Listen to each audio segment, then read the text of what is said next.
I'm going to tell you very bluntly and plainly the difference between those who make it in the creator economy and those who don't. And the difference is simply if somebody is willing to do the initial upfront work to gain momentum and reach escape velocity, or if they're not. So, when we are starting in the creator economy, if you're watching this video, it's a pretty niche video, it's a pretty niche space on the internet. It's likely that you have a 9 to 5 job. It's likely that you are in school, in college, in university, maybe even high school. Or it's likely that you do client work on the side as a freelancer, but want to create your own leveraged long term thing that is your own. So, how do you do that? How do you do that in college? How do you do that in a job? How do you do that in freelancing work? The difference is simply, are you willing to wake up 2 hours earlier and do the work for your own personal brand and your own business and your own long term leveraged plays, or are you not? The difference between the people who can do those 2 hours a day in the morning for 3, 6, 12 months straight and the people who don't makes all the difference when it's compounded in the long run. So I want to tell you my story about how this went for me, and hopefully it will highlight the importance to you and the power to you of waking up a few hours earlier than normal to focus on your own projects and your own vision, and how that's going to catapult you into creating your own reality where eventually you can wake up whenever you want. You can wake up wherever you want. You can wear whatever you want. You can work from wherever you want. You can live wherever you want. You don't have to answer to a boss. You don't have to go to class. All these things that I personally believe are constraints and restrictions on the human spirit. We're meant to be free. We're meant to be creators. And the upfront initial groundwork to make that happen requires some self-discipline to go carve a new path. It's not necessarily going to be easy, but it is most definitely worth it. So here's my story from the beginning. 3 years ago, roughly, when I started off in this space, I saw that creating a full-time income online in the creator economy was my path to escape the 9 to 5 corporate job that was looming over my head post-graduation before I ever entered. And so I remember I wrote on my whiteboard, I'm a big whiteboard guy, as you could see, I wrote a quote. I said, 2 years of discipline for 80 years of freedom. Now, what that quote meant to me was I had 2 years before I was going to graduate. 2 years from then, I was probably going to be in a corporate job. I was probably going to have to go work a finance job or a consulting job. I already had experienced that in an internship, and then I had juxtaposed that experience with traveling Europe and being very free, and it became very clear, holy shit, I do not want to do that. So, what I told myself was for these 2 years in college, college is supposed to be the best time of your life, it's supposed to be very social. I went the other way. I told myself, I'm going to wake up every single day and work on this vision. I don't know how to make money. I don't know what marketing is. I don't know what an offer is. I don't know how to sell. I didn't even know the difference between marketing and sales when I started. But I knew somewhere deep within me that if I just got in the arena and I was consistent and I talked to people, I would find a way to make money by the time I graduated college so I wouldn't have to work a job. And so I committed myself to a ton of internal self-discipline. This was my junior year of college, and I had quit the football team. I switched my major to psychology. But the point is, every single morning, I woke up at 4 in the morning, 4 or 5 in the morning, usually 4 in the morning. I would wake up, I would read for an hour right in the morning. I would just read with a coffee.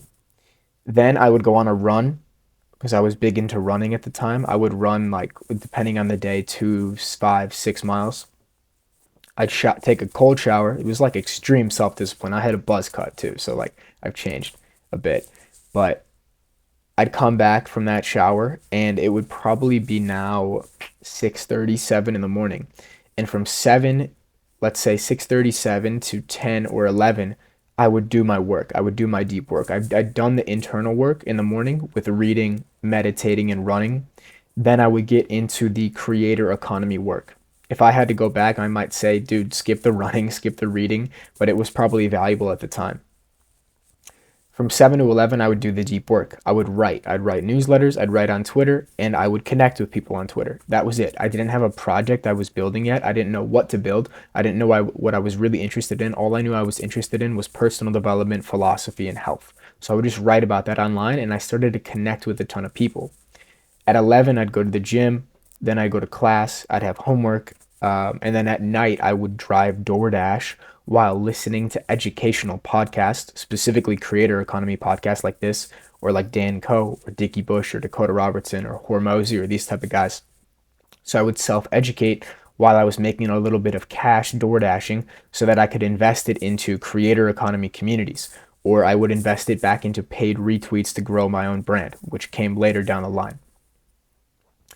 So I did that every day, nearly without fail, for 3 months, from September to December.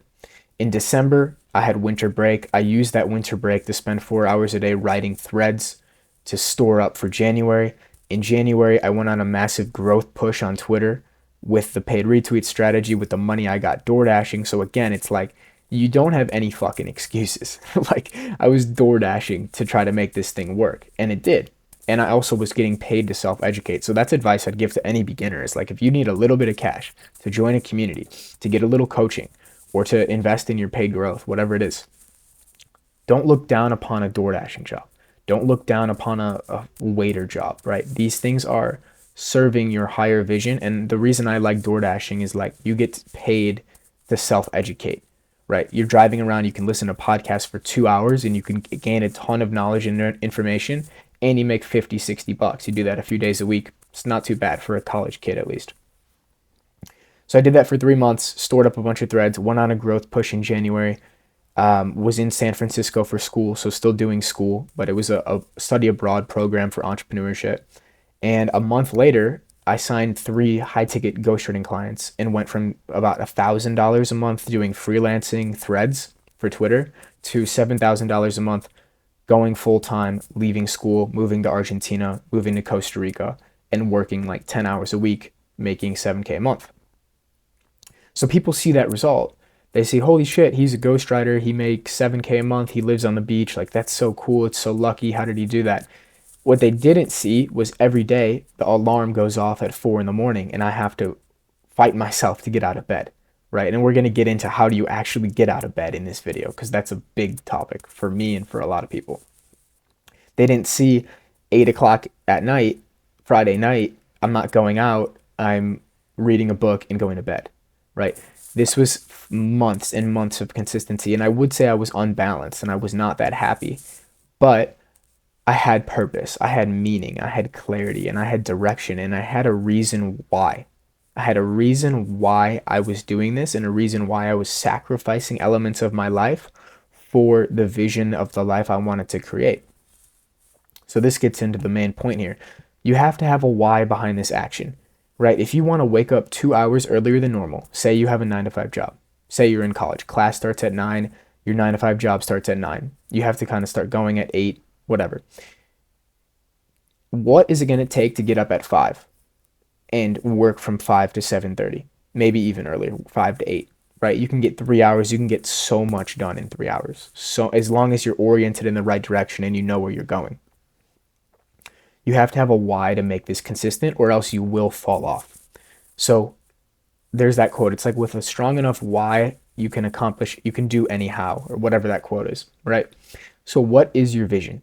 Why do you want to do this? Why are you in the creator economy? People will just say, "Oh, I want to be free." Okay, define exactly what that means. What does it mean to be free? Where are you living? What do you look like? What's your style like? What's your work like every single day? What's your lifestyle like? Who are you surrounded with? You should be able to feel and smell and hear that environment. You should have a very clear vision so that when the alarm goes off at 5 in the morning and you're like, fuck, like I'm so tired. I don't want to do this. I just want to hit snooze, roll back over to sleep. What are you losing out on if you hit snooze? You're losing out on living on the beach in Costa Rica. You're losing out on working 10 hours a day, or sorry, 10 hours a week and making a full-time living from the beaches of Thailand. You're losing out on the long-term leverage that's going to compound into the point of you making money while you sleep and making millions of dollars, because that's where it's all going years from now, if you can maintain that vision. Every time you hit snooze, you are saying, my own comfort, my being cozy, sleeping is more important to me than a little bit of discomfort in the morning that's going to create a life that I could only dream of, right? That's why I said 2 years of discipline for 80 years of freedom.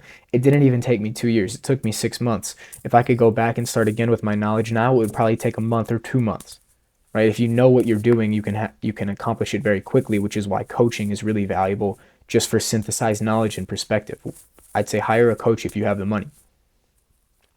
So you have this vision, then you need a goal. What's your immediate goal? Okay, I want to replace my income. How? What's the vehicle? Is it coaching, your own coaching via a personal transformation that you've accomplished in health, spirituality, mindset, performance?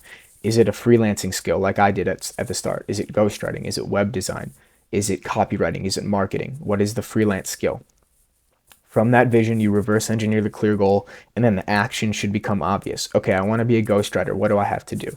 I have to write on Twitter every day. I have to grow my account. I have to make connection calls. I have to get on podcasts to grow my network, right? The actions and the levers become obvious once the goal is clear. And with this, as you keep it in mind every single day, there's a little tip I learned from Andrew Huberman. I remember back then. He said, in the morning, if you're excited to get out of bed, the first thing you should think about is the vision for the life you want to create. If you're excited, that'll propel you into action. It'll give you energy and momentum. If you are not excited and you're dreading get out of bed, look at what you don't want. So you don't want to get out of bed, the alarm goes off. What are the consequences of that action? What's the life you are going to create for yourself if you keep doing that? Imagine going back into the 9 to 5 job. Imagine being at that 9 to 5 job for 5 years. That should propel you in the other direction to say, fuck, I need to get out of bed. So either way, if you're excited, if you're not excited, you can use this vision and the anti-vision, what you want, what you don't want, as the fuel to get out of bed and do what you need to do that day. Now, what are you going to have to sacrifice along the way? You're going to have to sacrifice the comfort of staying in bed. I have a quote from Marcus Aurelius up on my whiteboard. He basically says, when you have trouble getting out of bed, tell yourself, I have to go to work as a human being. What do I have to complain of if I'm going to do what I was born for, the thing I was brought in the world to do? Or is this what I was created for, to huddle under the blankets and stay warm? I've had that quote on my whiteboards for years because it's so powerful, right? Marcus Aurelius, a king and emperor of Rome, most powerful man in the world, could literally lay around and have girls and food and whatever he wanted basically brought to him. He would have to fight himself to get up in the morning. So you have to be able to manage that internal conflict, to take control over your mind. That's where your willpower comes in. So you're going to have to sacrifice comfort. You're going to have to sacrifice potentially some type of relationships. I still think it's probably good to be balanced, and like it might have actually served me back then to go out once or twice a week, go out, party, dance, like that stuff now I realize is so important for my frequency. At the time it was just monk mode, but you might have to sacrifice some type of social relationships. You might have to sacrifice some type of shallow, cheap dopamine, cheap pleasure, right? It's like when it turns 8 p.m., 9 p.m. at night, that's what sets the morning. It's 8 p.m. Are you going to go watch Netflix for 2 hours? Okay, that's cutting into the 2 hours in the morning. Are you going to watch football every single night for 2 hours? That's cutting into the 2 hours in the morning. Or can you turn it off, go to bed, 8 o'clock, do a guided meditation, go to bed, 9 o'clock, now you wake up at 5, you got 8 hours of sleep. You're probably going to still feel tired because it's so fucking early and dark, but you're going to be okay because you got the 8, 7 hours of sleep. The key thing here is you always got to come back to your why. You always got to come back to your why. It sounds super cliche, but if you put in 2 hours of deep work every single day, or at least 5-6 days a week, probably 6 or 7, no meme intended, before the world is awake, you're going to create a much different reality for yourself than 99% of people. It sounds super cliche, but it's super true. 99% of people are not willing to do this because they are not clear on who they want to be in the life they want to create. So set a bedtime alarm on your phone. Every night at 8 p.m., have the alarm go off on your phone that says time for bed or time to start winding down. Turn off your screens. Put your phone on airplane mode or do not disturb. Go to sleep. Do a guided meditation. Read. And when the alarm goes off in the morning, keep your phone on airplane mode until you finish your deep work. And remember why. Remember why you want to get up early.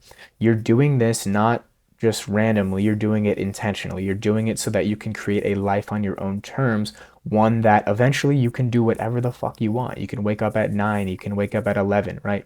A lot of these big time entrepreneurs that we look up to, I remember hearing Naval Ravikant and Tim Ferriss on a podcast say like, "Oh, I try to get up by like 8:39, but I don't always get up by 8:30 and 9." Right? These guys are billionaires, the millionaires. They can get up at 9, 10, 11, and it's fine. But in the beginning, when you have to create that momentum and you have outside responsibilities like school, sports, uh, your job, your freelancing work, you have to create that space for yourself and you have to keep it sacred. You have to protect that time. You have to see it as the most important time of your day because it's the time when you're creating your future.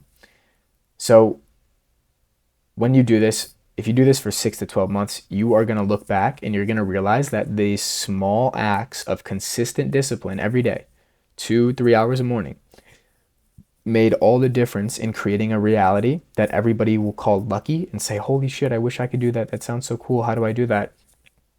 And creating a reality that's unrecognizable to the one you currently reside in. 12 months from now, your life could look completely different. You could go from a corporate job in a city you don't like in the cold winter to living on the beaches. Like, it's not that fucking crazy. There are thousands of people that have done it. The only thing that made them be able to do it is they put in 2 hours in the morning, they put in 2 hours late at night, whatever it is that works for you, to have the discipline to do the work every single day. So there's no fancy trick in this video. There's no fancy creator system, right? I have high ticket coaching programs that you can join for those systems to build your own coaching business. Link in the description.